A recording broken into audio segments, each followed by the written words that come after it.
ওই সামনের বিল্ডিংগুলো হচ্ছে সব আবাসিক ভবন, সব আবাসিক ভবন। এখানে 100 থেকে 150 স্কোয়ার ফিটের ফ্ল্যাট হয় এক একটা, 3 জনের জন্য। এক এক স্কোয়ার ফিট আনুমানিক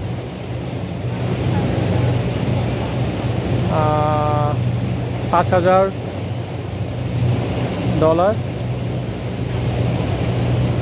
তো একটা 100 স্কোয়ার ফিটের ফ্ল্যাট হচ্ছে মোটামুটি $5 লাখ, অনেক এক্সপেন্সিভ।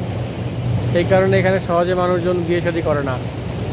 কারণ একটা বাড়ি হওয়ার আগে, বাড়ি অ্যাকচুয়ালি না, ফ্ল্যাট, এখানে কেউ নিজে জমি কিনতে পারে না। সব জমির মালিক, চায়নাতে সব জমির মালিক হচ্ছে সরকার, কেউ জমি কিনতে পারে না। শুধু এখানে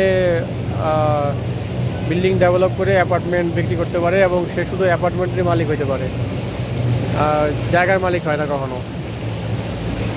তো এখানে মানুষজন খুব সহজে বিয়ে করে না, বা বিয়ে করলেও বাচ্চা নিতে চায় না, এইসব রেসপন্সিবিলিটির কারণে।